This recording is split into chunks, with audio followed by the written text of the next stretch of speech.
lot of people would be interested in some of the other panels, but because it's such a small crowd, can I ask you guys to come forward a little bit? I promise I won't call on you unexpectedly unless you want to speak. Yeah.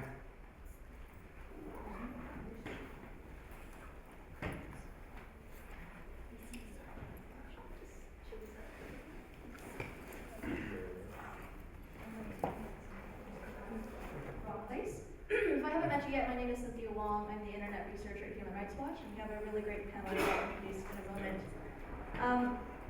So the purpose of this panel is to really consider the role of neutrality in supporting access to an open internet, development, human rights, and innovation.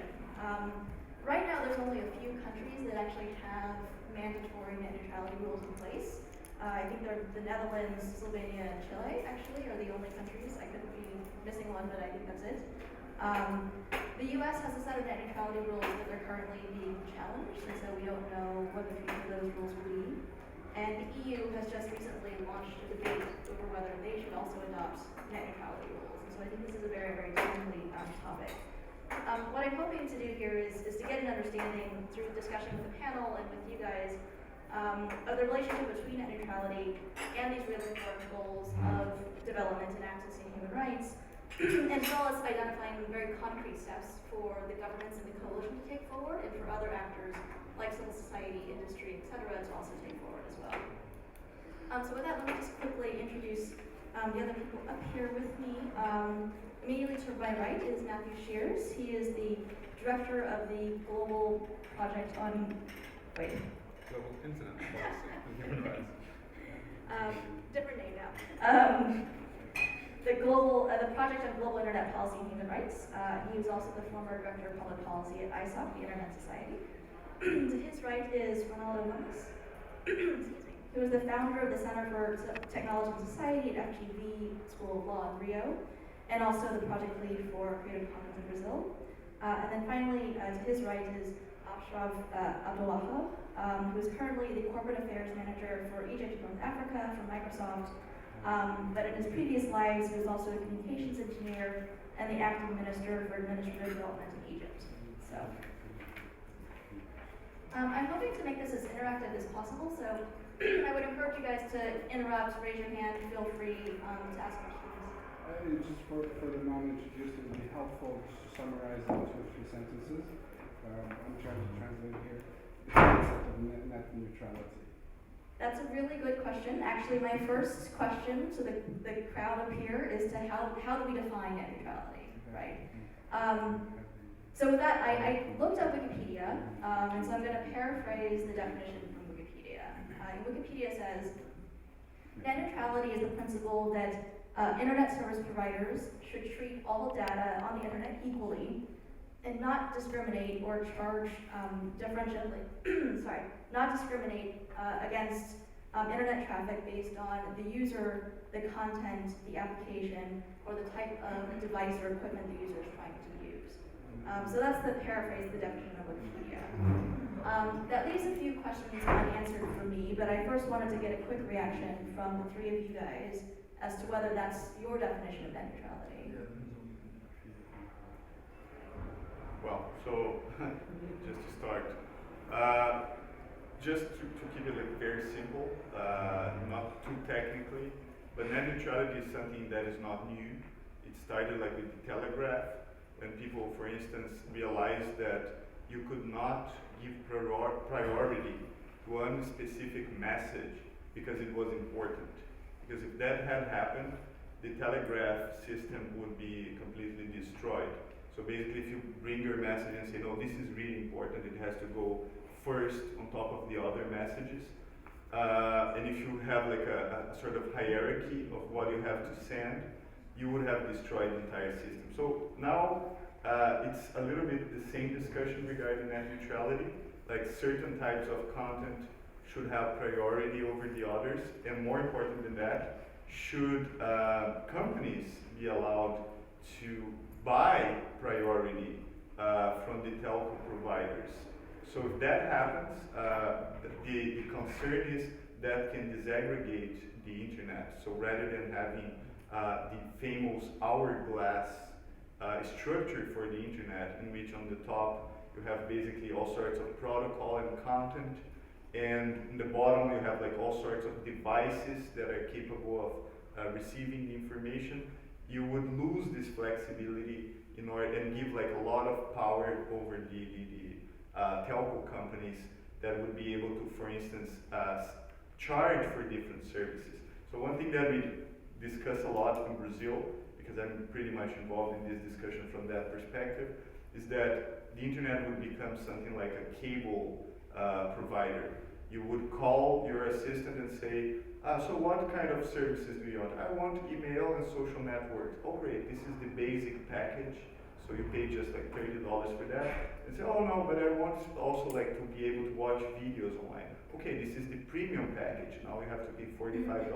Or you want to download files from the internet, then it's the master package, and then you have to pay $70. So if net neutrality is not secure, that's one of the possible outcomes for how the network could operate. So it's all about keeping the hourglass system, a net that is completely flexible and adaptable to any sort of application or content. Whether you have a response? Yes, I think that both of you characterized it very nicely. Network neutrality also encompasses some fundamental principles. So even beyond when we talk about differences of services and different prices and different discrimination, network neutrality really is about openness. It's about reach. It's about the end-to-end network. It's about user control and choice.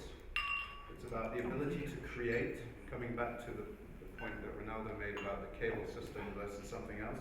It's also about the ability to create and not just about consuming. And finally, it's about non-discrimination.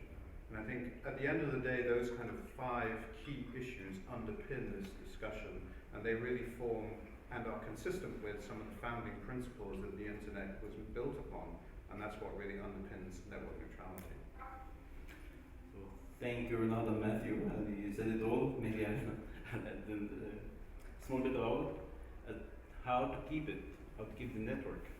I don't want to say the word stupid. I mean, it doesn't affect the way data is passed or selected to the consumer, but how to keep it neutral so you can innovate, you can put your innovations and get the customers quickly and without any extra hurdles.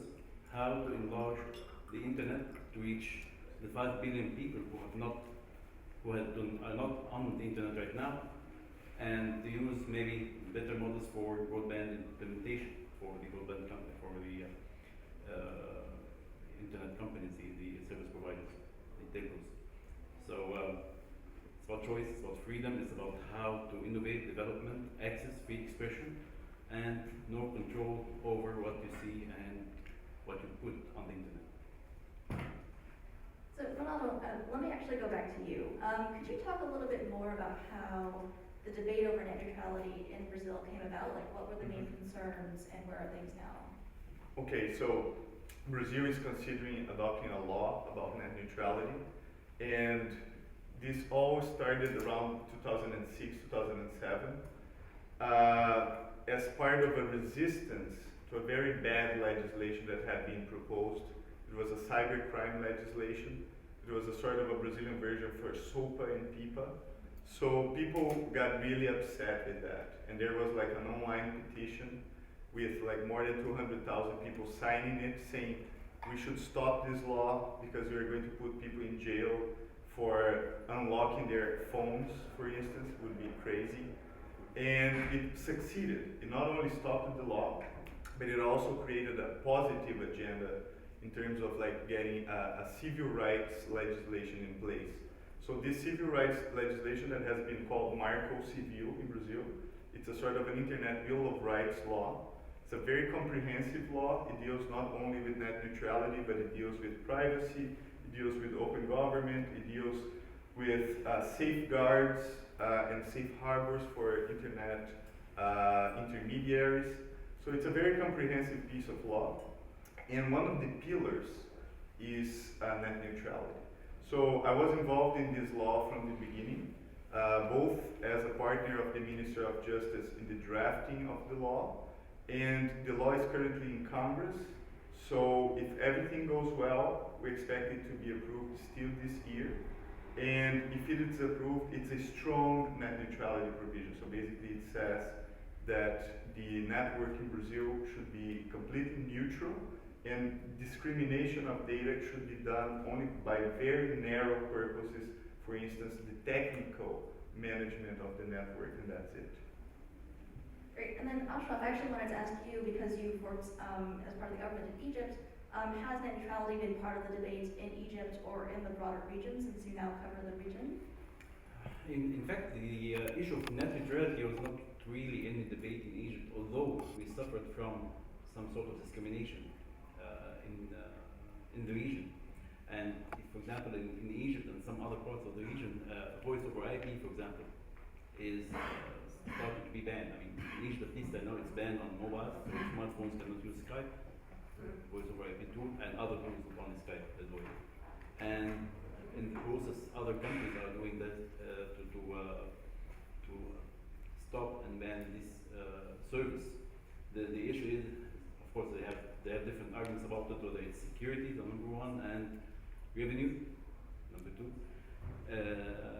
But at the end, this kind of discrimination is hindering people for using such services.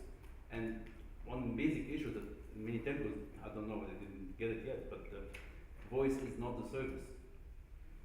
Voice is becoming an app. So it's a different concept. So you have to restructure yourself according to this. And to take some time, you have to restructure yourself and think about how you are going to do business in the new world. Great, and I'm kind of curious, I mean, can you talk a little bit more about the revenue concerns there? I mean, what is the... The revenue concerns, because the incumbent companies, they used to get most of their revenues, most of their profits from international calls. So with voice over IP, for example, you can call anyone anywhere, so they don't get the same amount of revenue. So they're trying to minimize the use of these tools in favor of the old system, the traditional calling system. But this is their argument about it. And Matthew, a couple questions for you. I know that CET has thought a lot about net neutrality and its relationship to innovation, right? So to local entrepreneurs and businessmen on the ground, businesswomen, business people who may want to create new products and services, and also its impact on freedom of expression. So I was wondering if you kind of make that link for us a little more directly. Yes, and thanks, Cynthia. Maybe I'll address the second point first about freedom of expression. When you look at the internet and how it was created in the beginning, and when you look at some of the fundamental rights that human beings enjoy, there are some distinct similarities and linkages between the two. And when you look at the concept of an internet as a platform that provides an open and transparent and inclusive place in which you can communicate and create, and you look at some of the human rights articulated in Article 19, you start to see that there are a great deal of similarities in terms of how you have to look at what the internet is enabling and what it's empowering. We know intuitively that the internet enables economic development. We know less intuitively, we think less of it as an enabler of human rights. And that's really where we've seen some fundamental changes in the recent past, particularly, for example, in Tunisia in the past 2 years and in other countries. So there are distinct linkages between human rights and the fundamental principles that underpin the internet. And at the same time, those same fundamental principles very much form the core of the network neutrality discussion. So if you want to kind of make that linkage, and you can say at the same time that any of these efforts, whether they be economic driven to change how individuals access certain services, or whether it's about censorship to block services, are actually impinging directly on our human rights in one form or another. So in many ways you can look at network neutrality as a kind of a guarantor of some of our rights in the communication space. And I think that's an important thing to bear in the back of one's mind when one looks at this discussion going forward. The impact on innovation. Network neutrality really does enable a neutral platform upon which anyone can create, communicate, innovate in whatever degree is only limited by their imagination.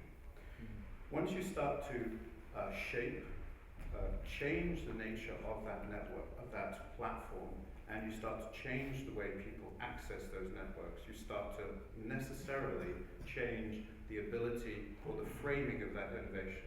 And that's one of the big concerns that we have. So I'm actually going to pause there and ask if anyone has any kind of responses, comments, questions. Actually, No.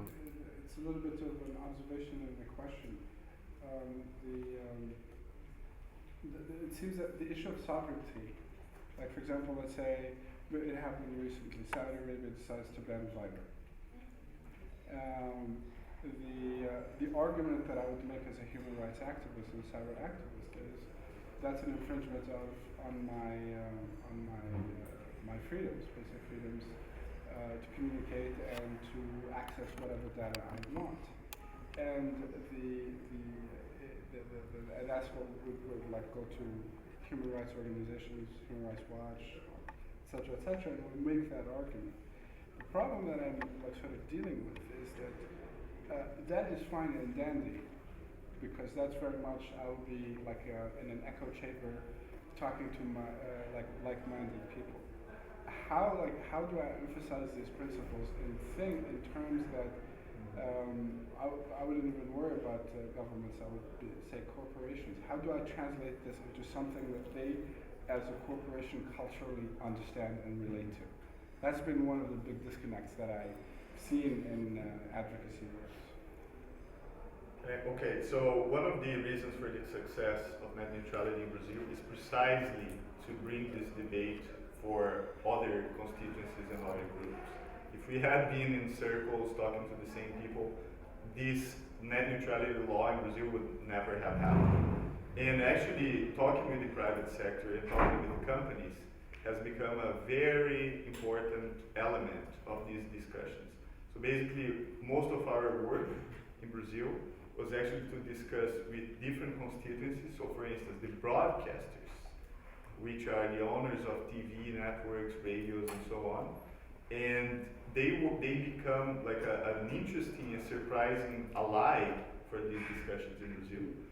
But it took them time for that. And it was like a long process of more than 1 year when they realized that actually as a broadcaster, they had an interest in having like an open and flexible internet platform that could be amicable for using video, for instance.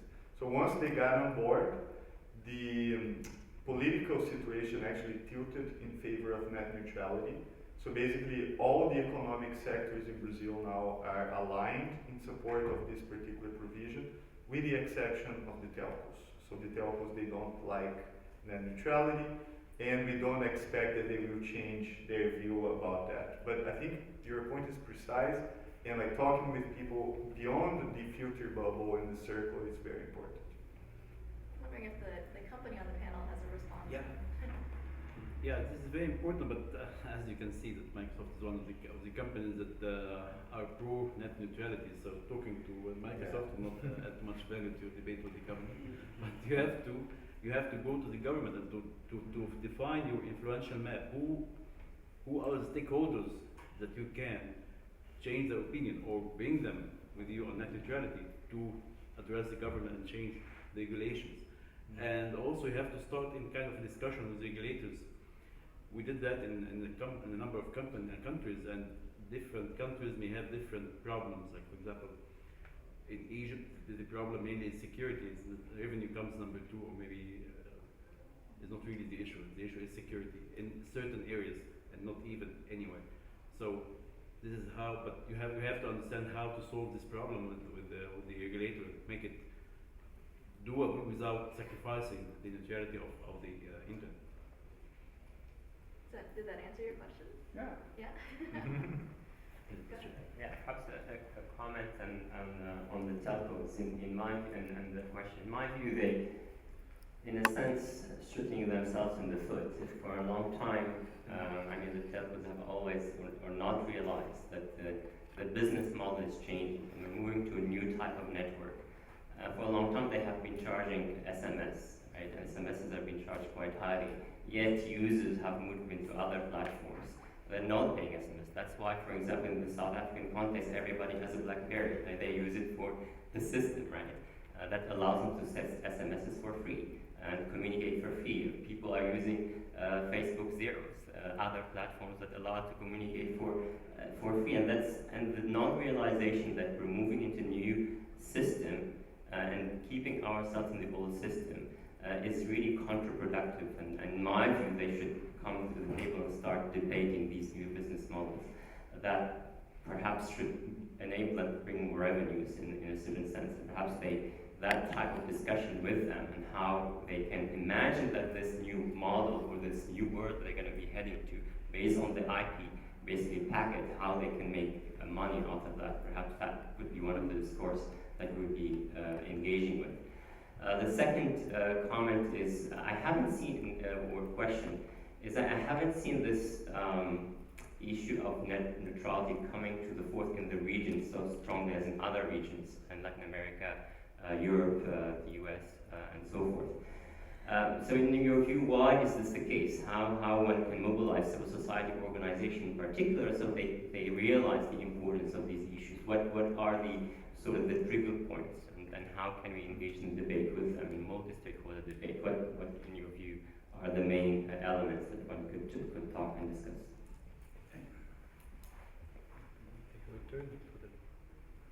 I can have a short comment on that. Of course, the first comment is okay. We agree on that on the telcos and the business model. But for the civil society and how they are not advocating for net neutrality, I think they are more focusing on other issues related to human rights on the ground, in reality, rather than the net neutrality issues. At least in Egypt and Tunisia, they don't feel it right now. And maybe voice over IP is not the thing that they are getting off right now. I mean, it's not something that triggers directly to them or links directly to them. But they should keep in mind and see how we can regulate it in a better way to mandate net neutrality in the country and not allow anyone to have some sort of control over the internet. So, but I think they are not really on the agenda. It's not on the agenda, on top of the agenda now for other reasons they are passing through. I'd be very happy to address that after the panel. I think you've made an excellent point. One of the reasons, personally, I'm not very fond of the term network neutrality because I think it is one of those terms now that people react to automatically and they think it's a threat, particularly in certain parts of the world, particularly for telcos. So their reaction is going to be negative anyway. And I think your earlier point about working with stakeholders and bringing stakeholders and saying these are the new evolving business models. I remember back in the late 1990s, we were with Saudi Telecom talking about callback. And back then, that was as threatening as some of these new services are now. Over time, these change. But I think the failure that we made at the time was actually not being able to explain the totality of the picture of change and where the opportunities lie. And I think if you can put a value on that discussion, going to the telcos and saying, look, there is actually an upside of in this model moving forward for you, then you'll really reach those kind of goals that you're looking for. On the issue of network neutrality, though, it's come to the fore in Europe certainly because of the degree of competition reached a certain point with a multiple number of actors, and yet it wasn't achieving the kind of price points, the kind of breakthrough, the kind of coverage that regulators and certainly citizens were looking for.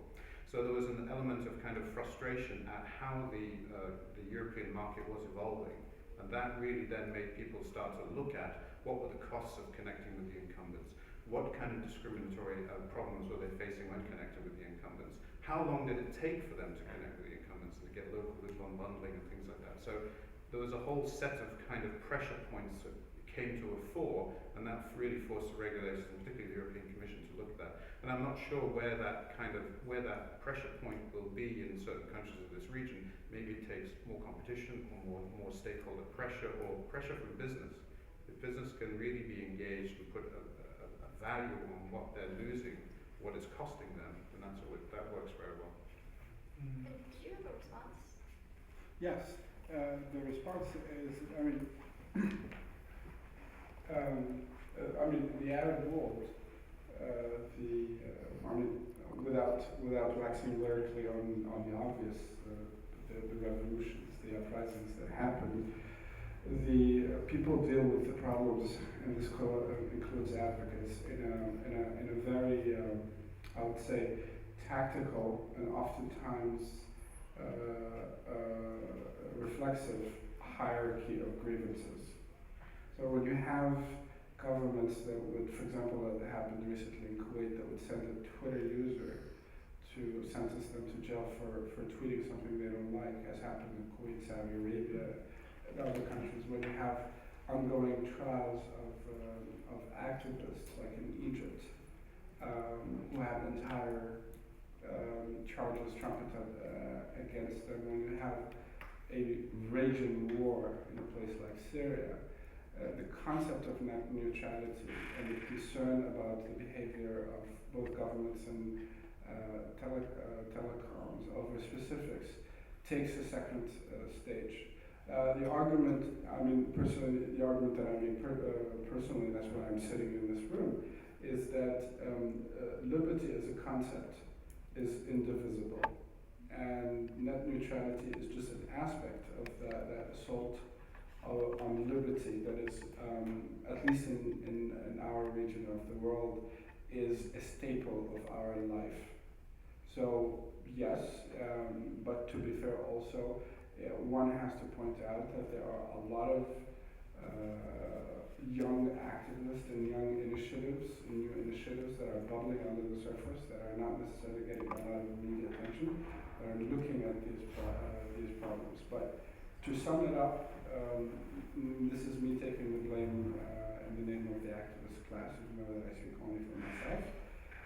But also we have to admit the reality, and I hope that the gentleman from Egypt could share with us a few thoughts that the corporations that we have in the Arab world, I'm not targeting anybody specifically, but the corporations, because of the legal environment, tend to have predatory practices because of the lack of rule of law in these countries. I hope that sheds some light.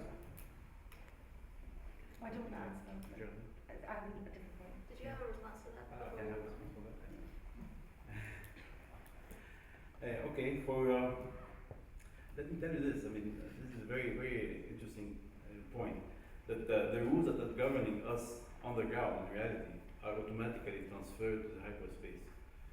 Not because we want them to be transferred, but different stakeholders transfer the rules of the game to the hyperspace. So if you want to change the rules that are in hyperspace, you have cyberspace. You have to go down and change what's on the ground. The other way around, it won't work. So this is very important. And sometimes when you work in this kind of environment on the ground, you find it very tough to abide to what is lawful and at the same time respect what is ethical. And just one quick response before we move on to your question, which is that I've done a little work on Burma, which is now undergoing reform of its telecom sector, among a bunch of other reforms. And I think one of the reasons why the government has made the telecom sector reform such a priority is that people really want cheap cell phones. So up until now, the price of a SIM card was actually several $1,000s, which is ridiculous for a number of different reasons. But it was really that demand from the ground that made the government think we need to really prioritize this. And I think that ties nicely back to the notion of development and access and how that is tied directly to telecom reform and net neutrality. So. Can I just, a little bit, it's very quick, I'm sorry. I like very much the connection between activism and business, because if you want to discuss net neutrality, you have to engage with business arguments, because that's how the telcos are going to respond. They're going to say, well, this is a great principle, this is a great idea, but this is very high level. Look at my business plan and my costs. My company will become completely ruined if I follow that. So it's actually sad that we don't have anyone from the telcos in this panel, because it would be great to engage with them. I've been engaged with a lot of the telcos in Brazil, so I know most of their arguments, and there are things that are very interesting on how to respond. So for instance, when they say, well, this is a private company, we can do whatever we want. Most of the companies, telcos in Brazil, they receive subsidies from the government. They receive like very heavy tax breaks and they also operate the companies based on legacy networks that were actually built by the state before the privatization. So these networks were actually built with public money rather than with private investment. So that is a good reason for having a non-discriminatory network. And engage with this business argument, I think it's one of the tasks that civil society has to undertake. Did you before we move on? Yeah, just to pick up on a point, the issue of the rule of law. I think you put your finger on it right there. The rule of law effectively prescribes a set of principles that most regulatory environments should adopt. And certainly when it comes to looking at network neutrality and what kind of regulatory environment you want for network neutrality, those principles, those guiding principles have to be at the fundamental to it. And some of them that come up are procedural transparency, legal certainty, independence, etc. Separation, I would argue, between state and operator is another one. So I think, yes, in the bigger picture, rule of law is really the driving principle, and out of that should come, in an ideal world, a regulatory environment that would support the principles of network neutrality. I'm going to go to you and then. Thanks. So I live in Germany. Unfortunately, we don't have a legal framework ensuring net neutrality.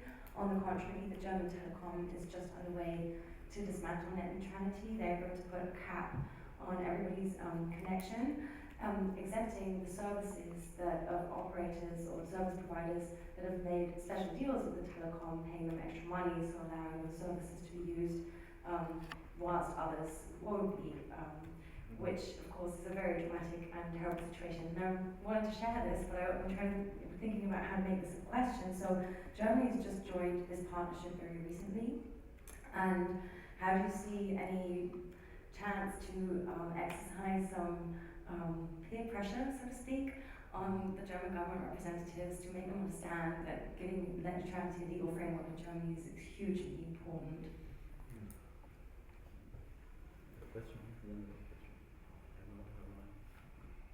Should I just try to respond quickly to that? Yeah, I think so. Okay, so I think other countries, including Brazil or France, that are now moving towards net neutrality, will certainly have an influence in other countries, because net neutrality is also a matter of competitiveness.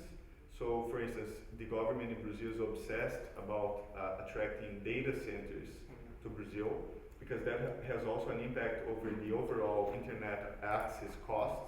If you have a lot of traffic coming from your country, you actually have lower interconnection costs, and the overall cost of connection in your country will lower.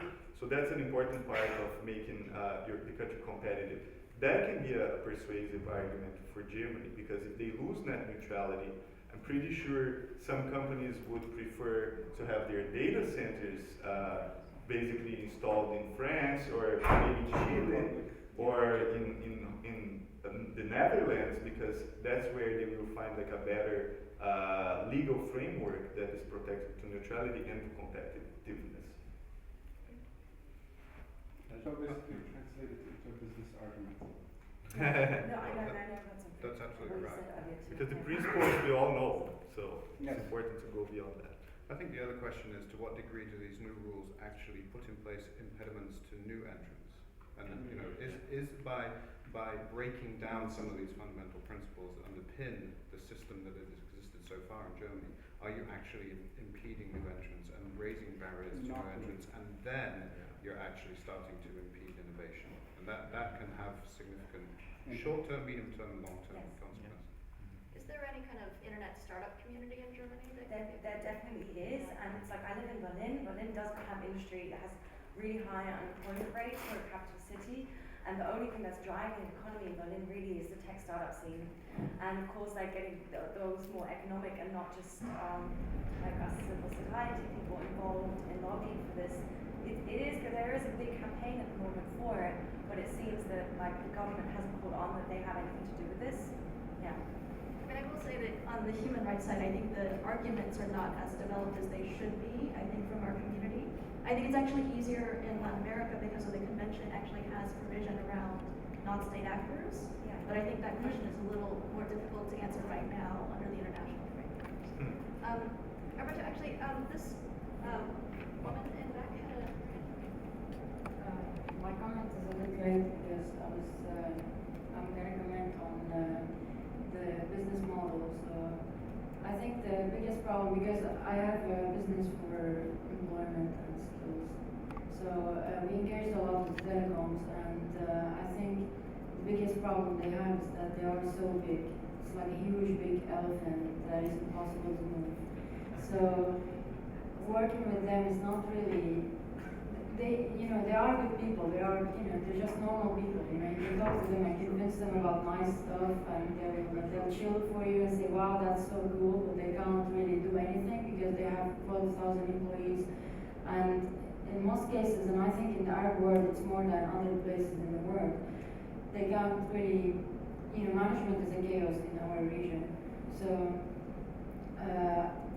and I think for the decision to go from the top to the bottom, until it gets executed, it loses its meaning. So if they manage to change their business model and wait for the quarterly board meeting to change the business model to work with the voice over IP, until the moment that comes that they actually modify it, there will be a different technology.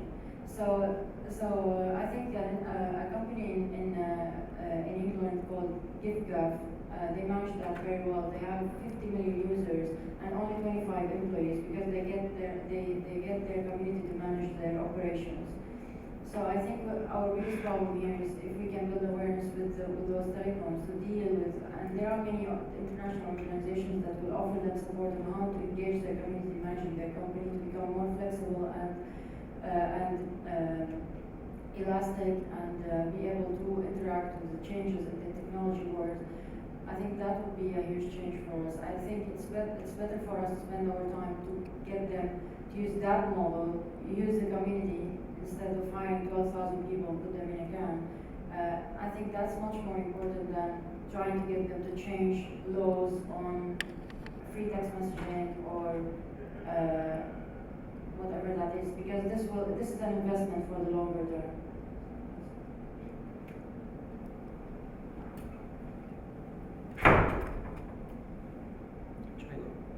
Hi, my name is Alberto Serra from Chile. I just have a comment and then a question. The comment is that Chile is not the only country in Latin America that currently has a net neutrality regulation. Actually, last year Colombia, Ecuador, Peru, and Mexico adopted also net neutrality regulation by law. So it's not an isolated case in Latin America. Now the question is, why Latin American countries are adopting net neutrality regulation? And I have two answers to that. The first one is mainly related to the peculiarities of the telecom market in Latin American countries. Most of those countries are skewed by Telefonica, the Spanish company, and Telmex, the Mexican company. 80% of the market probably is on those hands. Therefore, there is a huge reaction and animadversion against those companies that represent monopoly in some countries and oligopoly in other countries. But at the same time, we have, as Cynthia was mentioning, we have a different legal framework in Latin American countries because the Constitution makes enforceable human rights not only against state actors, it's not only the police officer who needs to respect human rights, but also non-state actors are also required to respect human rights. So my employer or my telecom provider cannot violate my human rights, like freedom of expression, like privacy, like due process, and other human rights that are seriously affected by net neutrality when it is not respected. So we have the monopoly on one side of the market and the human rights constitutional framework in Latin American countries that may explain why at this point, 5 countries have adopted regulation, and we have also Argentina and Brazil with law in discussion in their legislative. So my issue here is that some scholars have argued actually net neutrality, as we have framed the discussion today, seems to have a very limited scope. This is not only about telecoms. This is also about other online service providers that can have use of their monopoly situation. We can go further and say that this is not only about online service providers, it may be other providers. In Chile, 70% of the population is a user of Facebook. 90% of the desktop at Microsoft. I'm not going to talk about how many users for Google. And no one of them is very transparent or open about their policies, their algorithms. So if we really want to preserve freedom online, we need to take care not only about telecoms, but we need to take care about how monopolies, private actors, because at the very end, internet is maybe a machine run by private companies. How those companies are we being forced to respect human rights, not only in the telecom sector, but in the whole spectrum of private actors. So yeah, I would like some answer about that.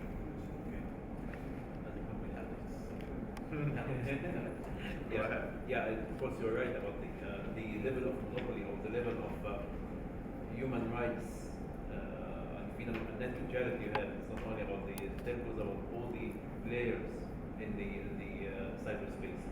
And of course we would like to have that all players have clear definition of what they're doing with our data, how they're using this data, and the user knows exactly what are the terms of usage under which he's operating and accessing internet and accessing websites or delivering his personal data or even whatever data he has. So this is I think the right of the user, and we have as companies to ensure it. I'm not talking about I can talk about Microsoft, but I don't talk about Microsoft. This issue is specifically about privacy and security. But this is right, yeah. Maybe I can just add to that. I absolutely agree. We need to really encourage a number of things to address that. Fundamentally, it's the issue of availability, access, and competition at the very kind of baseline level. Greater choice, greater control as a user over your choice of provider, greater opportunities for other providers to enter into the marketplace. There will always be companies that have a predominant type of role. We've experienced that around the globe now in this space, but that doesn't mean there aren't opportunities for local competitors, for regional competitors, and we're seeing that in some parts of the world as well, in direct competition with some of the biggest players. And so in many ways, we as certainly civil society as well, we have a responsibility to encourage a holistic view of how we address this issue. It's not just about the rights that you see in what you sign up to as you sign up to one or another of these providers, but it's actually about seeking to change the environment, seeking to make the environment more competitive, seeking to give ourselves more choice and bringing more openness and transparency. And I think that is something we have to address on the whole front of areas to bring about the kind of, to address some of the concerns. And you're absolutely right, this isn't just about telcos, this is about the range of activities, the range of services and applications that can be carried across the internet. And we're seeing this blurring between broadcasting and internet, etc. So, you know, this is a really big task for us as civil society, and I'm glad you raised it. This is a great information. I didn't know about the other countries and net neutrality. So they used the law in order to pass these regulations. It's all in the law. Ecuador, Peru, Colombia, and Mexico. This is amazing. I didn't know about that. It's a very important information. We need to update the Wikipedia page on net neutrality. It's important. Yeah, but also, I think something that is happening in Brazil is also device discrimination. So that's another component of net neutrality. And in Brazil, there are 250 million cell phones, while there is 190 million Brazilians. So there is more cell phones than there are people in Brazil. But most of these devices, they are very cheap devices manufactured in China that are capable of using 4 SIM cards simultaneously. So basically, people use those phones in order to switch between operators in order to enjoy the promotions. So basically, some of the operators, they don't charge if you call the same operator. So basically, a lot of these people, they live in poor areas. They use these cell phones, they don't pay anything for using the cell phones because they keep switching between SIM cards. So when they look at someone that has an iPhone, they say, well, how much did you pay for that phone? Oh, I paid like $1,000. That's how much it costs in Brazil. And they ask you, how many SIM cards does it take? And they say, just one. You pay that much for a cell phone? It's just one SIM card. You're crazy. I paid like $50 for this phone and it has 4.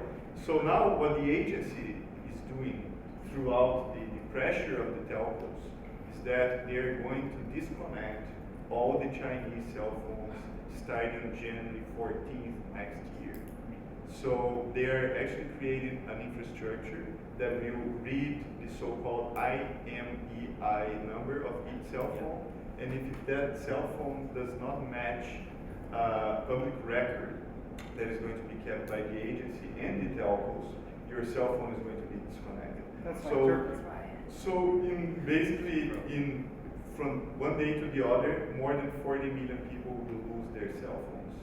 And that has a huge implication over human rights, over net neutrality, and about what the telcos are actually doing. So, yeah. Sounds like it raises a lot of privacy issues. A lot of privacy issues. Like this is really crazy what's going on. Yeah. What are the chances of opposing it? Well, the measure has been announced. People don't really understand what's going on. So there are a few voices actually raising about this, but there are very few. So I think people will only realize what's going on when they actually lose their cell phone.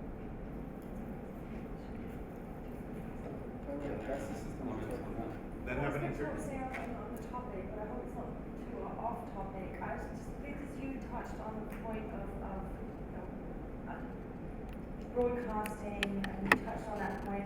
So I wanted just to throw in, this is very prepared, but the issue of platform neutrality, and not just net neutrality. So even the fact that, the whole application of the internet and everything is becoming more and more incompatible. That, from my view, that is a huge danger to innovation and further development of how people use the net and how people innovate on the net. And I just wanted to see how this is like connected to things journalism like social TV and platform neutrality concerning the development of television, but also, of course, all of our mobile devices. So I just wanted to kind of throw that in and see how you think that fits into the argument.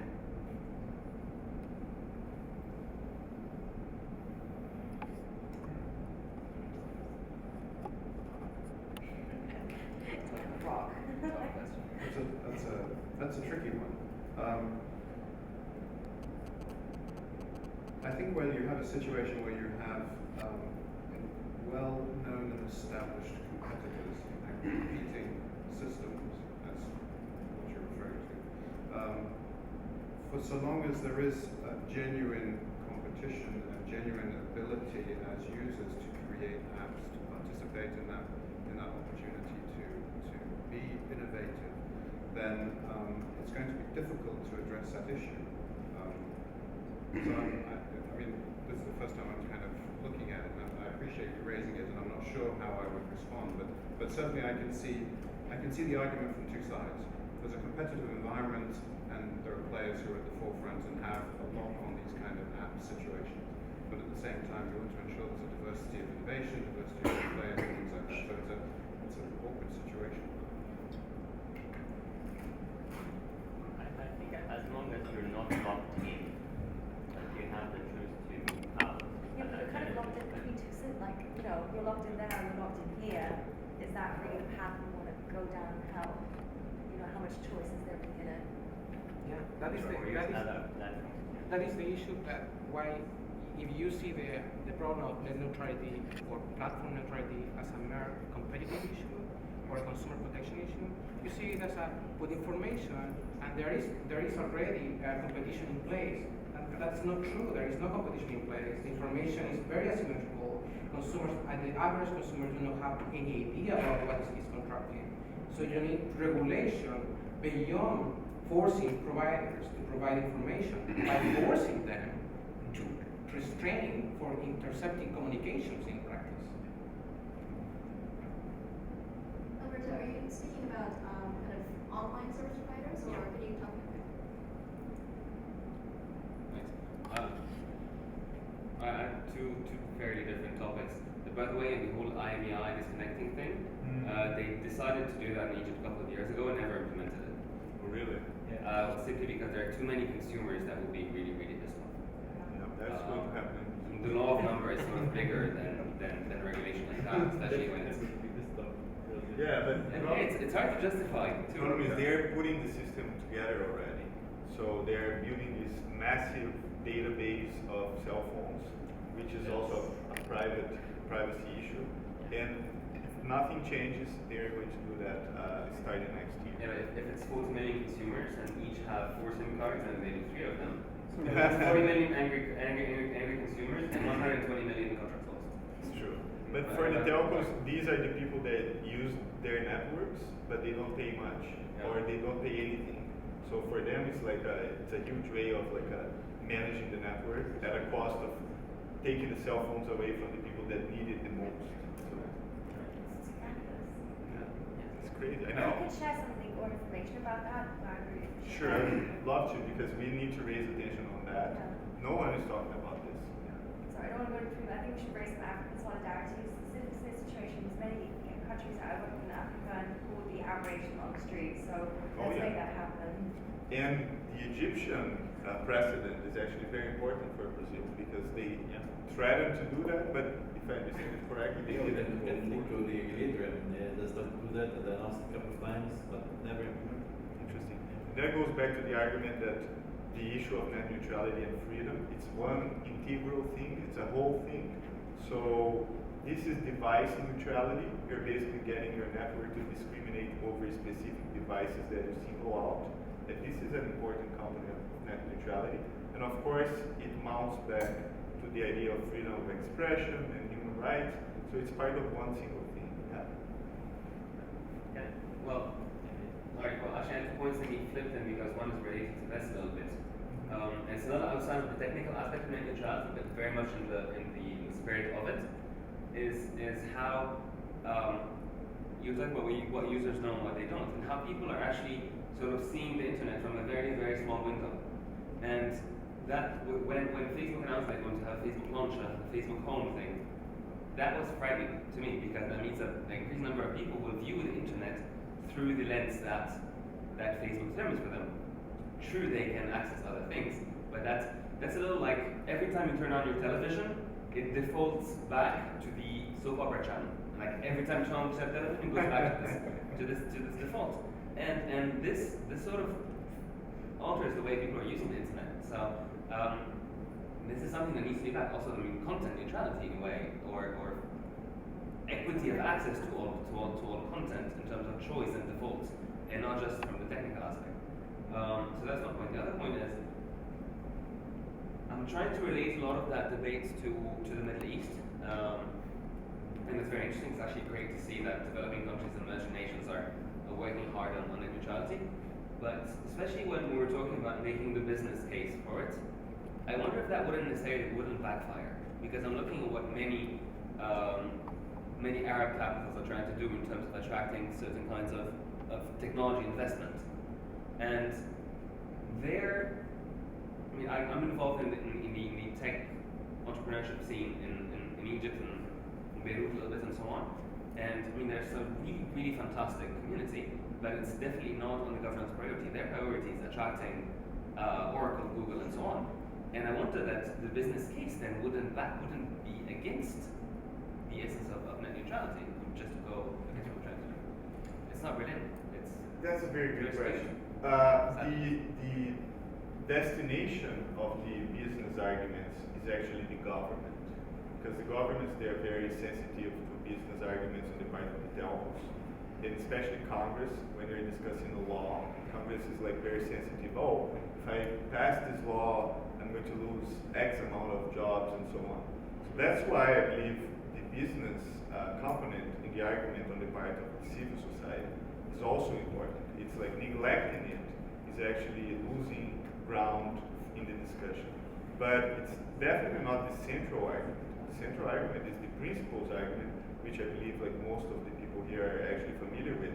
So my point is not that we should shift the discussion to the business ground, but actually that on top of the principles argument, civil society has to be prepared also to deal with the business arguments, because otherwise, especially governments and also Congress will be very sensitive to the business argumentation. To your earlier point about how things default to particular providers, there's an education element there. There's part of a user's perspective in terms of how they engage with their technology, that they will use whatever tool facilitates that. And it may be just the default kind of setting that you're talking about. But we do have an issue there, which is the more that we are locked in a manner of speaking, into these providers, the less opportunity there are for others to come on the scene. There's less demand.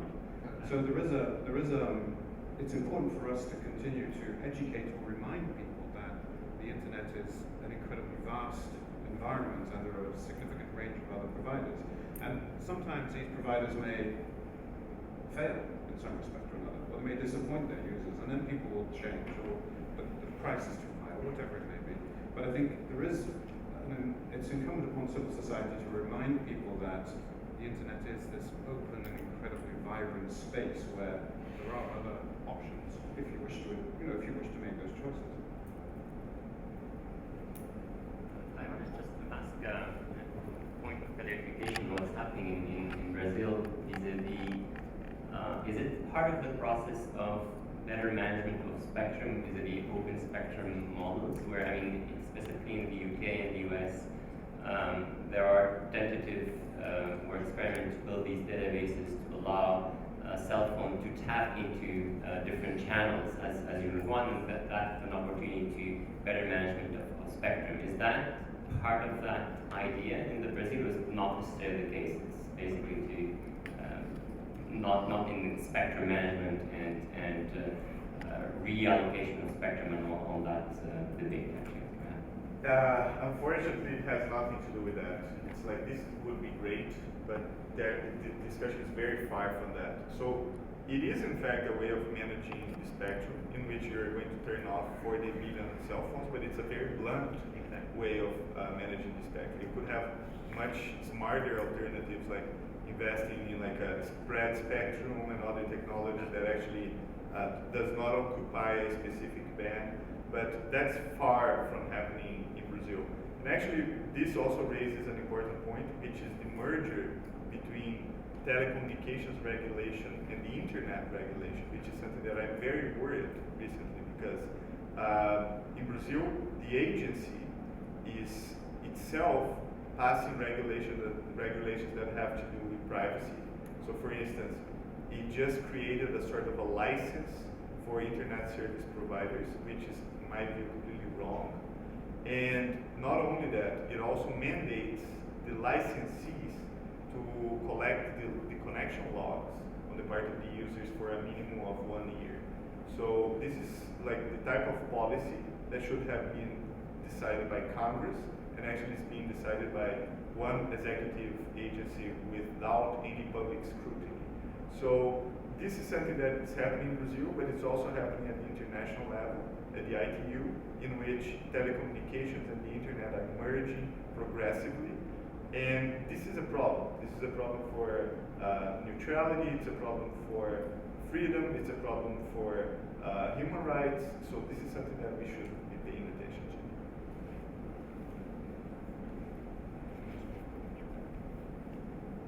Just on that point, a number of civil society organizations, including my own, are engaged on an ongoing basis at the ITU to address exactly those concerns.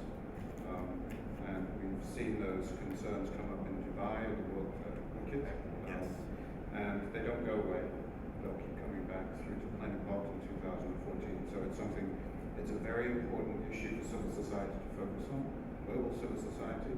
One of the challenges is it's an ongoing thing, and sometimes it's easier to react as to one event as it comes up or another, but this is the kind of thing that I would certainly encourage civil society to be involved in throughout the process, bringing pressure on governments, whichever government it might be, to be wary of what the ambitions of certain international organizations are. Any responses, comments, other questions?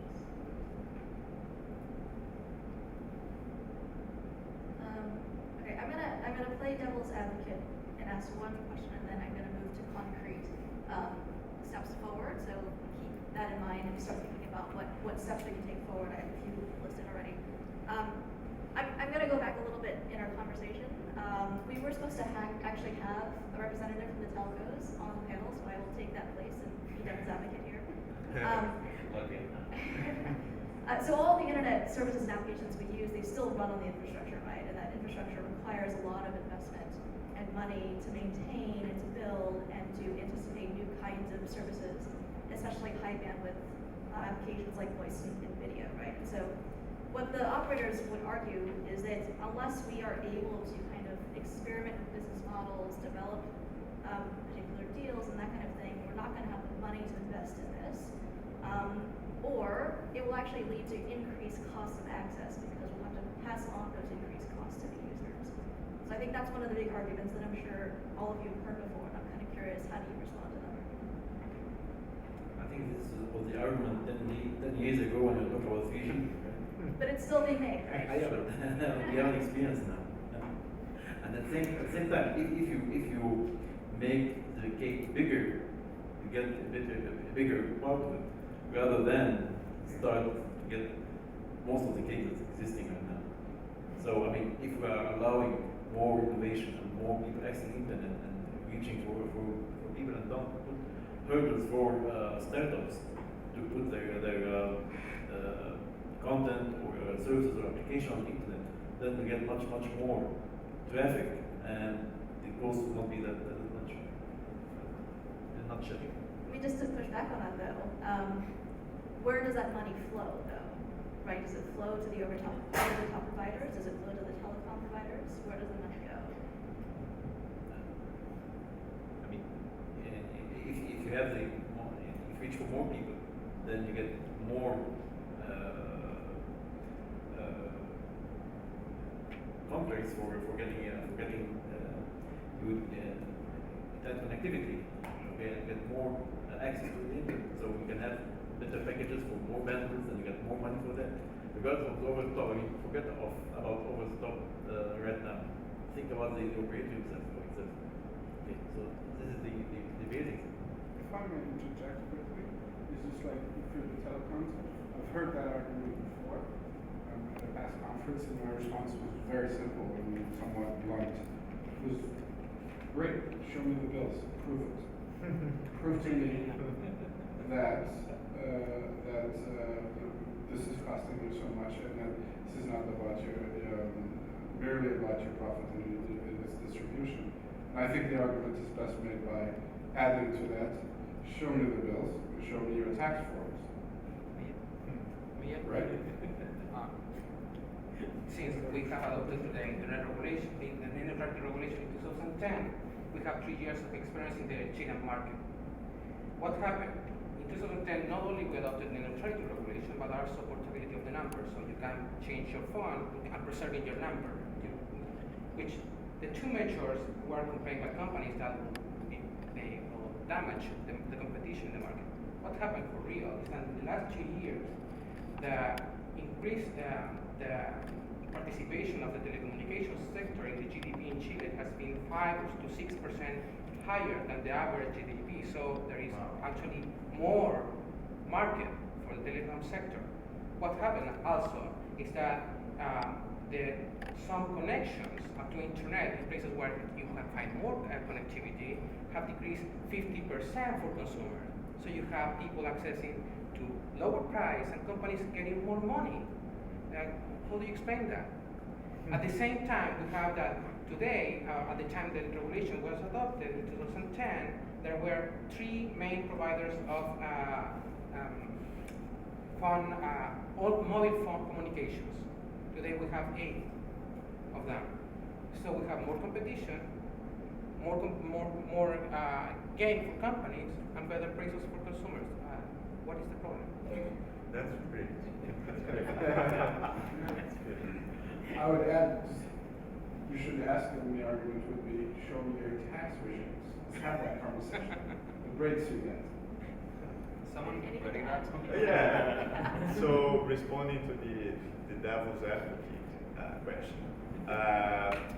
there's also another point, which is it's a chicken and egg problem, because if you don't have net neutrality protected by law, the incentives for the telcos is actually to expand their revenues without expanding their networks. So basically, they will keep trying to extract as much revenues and rent they can from the existing network. While if you have net neutrality, the only way of expanding revenues is basically innovating or expanding the network itself. So I think that's another additional reason for having net neutrality implemented.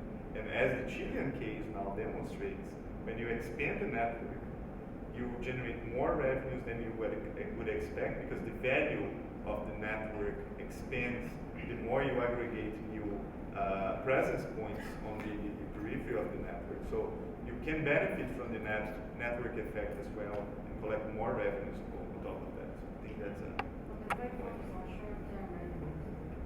They're very focused on short-term revenues. Short-term revenues, yes. they're very So the focus on short-term revenues. Oh yeah, short term over long term. Yeah, that's the tension. They're That's a reluctant good to point. organize. Yeah, absolutely. They would much better extract more revenue from what they already have. Yeah.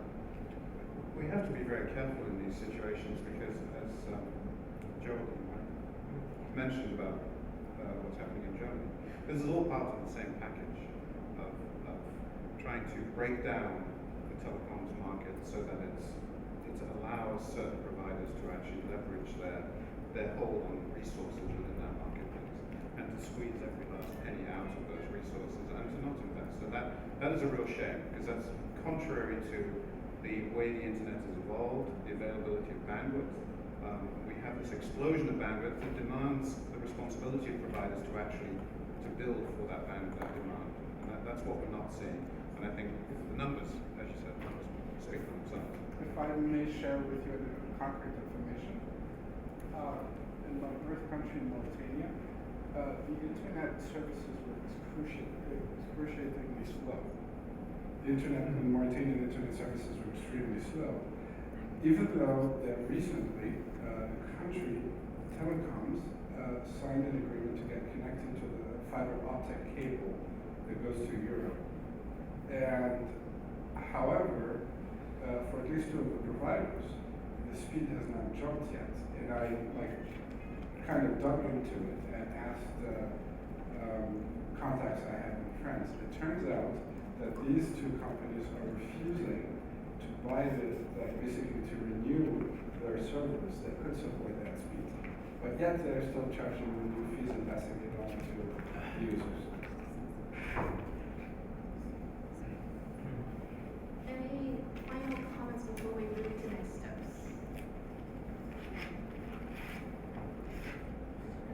I think telecos are companies and businesses, they're not the government. The problem here, I think, is that we're dealing with them and expecting from them to care about human rights and care about the population and what we want and what we need. But that's not the case, because they are a profitable business. And when they make $1 million, they must make $2 million next year, because this is how businesses work. You need to grow. If you're not growing, you have negative growth. So yeah, just Quick responses. I think especially in developing countries, it's important to see how much government money is being put into building networks, either through subsidies, tax breaks, and also by the legacy networks. I think this discussion has been basically ignored in most of the countries, and I think it's very important, because sometimes it's not even private investment. In Brazil, you even have subsidized credit for the telcos. You have huge tax breaks, and their effective investment is actually much smaller, because it's actually the government that is investing in the networks. So I'm going to save the last part here. I'm going to go to the panel first and ask you to identify at least one concrete step for both the coalition governments and or any other actors that you think are really important to this. So who wants to go first? I think we have to prohibit discrimination by broadband providers that may harm users and consumers. Yeah. Maybe we can have somebody or some expert or enforcement kind of entity that takes care of discrimination issues as soon as they arise. Just I'd like to, I'm sorry, I don't know your name, but the gentleman sitting in front of you touched on rule of law.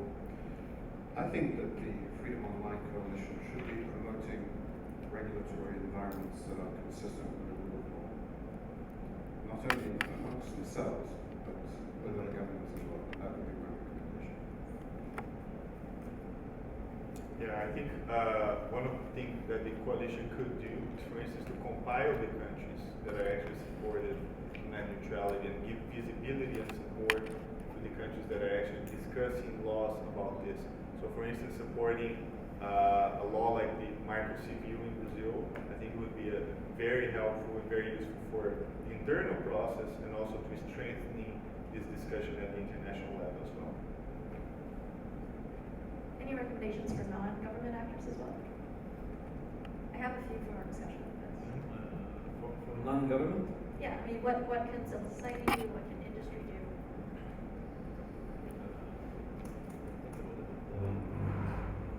Yeah, from the industry side, I mean, from Microsoft side, we are pushing for net neutrality so we can address the regulators, the different players in the countries to have sort of a net neutrality regulation. So we are pushing on that. But of course, if we have some sort of support from civil society, it will help move forward. I'd like to make a recommendation that we've touched on for civil society, and that is to think like governments and think like businesses. Right? Put yourselves in their shoes. Rather than civil society going to them and saying, "This is what we want," put yourselves in their shoes and say, and anticipate, what are they going to ask for? We might see the nature of the discussion change. Speaking of civil society organization.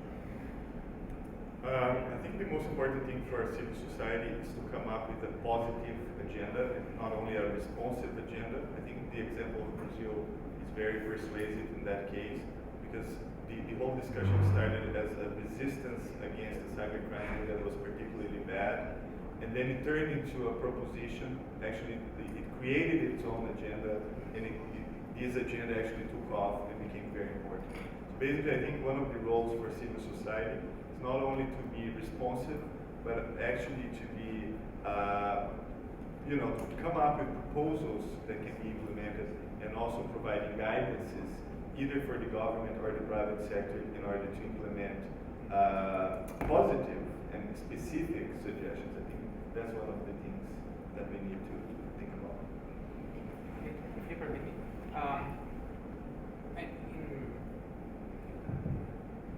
one of the concerns of the lawmakers during the process of adopting the regulation in Chile was that it wasn't a problem. It is the same speech that you can see in the US. This is a solution looking for a problem. But what we did in Chile, we were very lucky about that, is that civil society organizations actually measured the quality of the internet and documented the infraction to the net neutrality. And not only civil society, but also some startups companies that were providing telephone over IP initiated cases in constitutional forums and also before the antitrust regulators in order to achieve net neutrality for their services. So at the very end, when the regulators, when the lawmakers as civil society and a proponent of the net neutrality regulation showed me the cases, they have an antitrust case, they have a Supreme Court decision, they have actual data from NGOs in the US and Chile showing that the companies were infringing net neutrality. So we need to document infringement to mobilize our lawmakers. On a small, maybe practical note, I mean, all the materials we have are in German, but if anybody from other civil society groups is also campaigning for net neutrality in their countries and would like to share and exchange experiences, I'd be happy to, help translate or sort of share stuff from our side. I was going to say, I think one concrete recommendation for Alberto was to share those numbers. Yeah. with all of this. Cynthia, just one last issue, which is, on the part of companies, it's important also to come forward and supporting positive projects. So in the case of Brazil, this Internet Bill of Rights law has been actually supported publicly by Facebook, Mozilla, Yahoo, Google, Mercado Libre, which is a sort of eBay for Latin America, and many other companies who have actually took this stand to say this is an important thing, this is good for the network, so this has to be supported. And I think this is a good example. So it's not only civil society, but also the private sector itself that has come forward in order to support the positive agenda. Anything else? Have we missed something? The other thing I heard, just to go through the list I was jotting down, is that there's a need to, I think, mobilize and educate the average consumer about how these very kind of esoteric topics impact them personally in their lives. I think there's not a good understanding of that. Let's see. I think we covered needing to be prepared to counter the business argument and also articulate the business case as well. Even though that may not work in all contexts. It's assuming there was good faith. Right. Yeah. Right. Yeah, and I think just the need for a more sustained civil society strategy beyond kind of the day-to-day reactive is we've already talked about. All I will say is beyond the lacrimose strategies, like lacrimose, Yeah. and shouts and drama. Yeah, that's good. Yeah. Great. Well, thank you guys. This will help with my homework. Thank you everyone in the room, and thank you to the panelists for participating. Yes, pretty great. Well, actually, it was extremely useful panel. I like The characters are apart. the big one. Very good. That's true. Obrigado. Very good. Thanks a lot. That's true.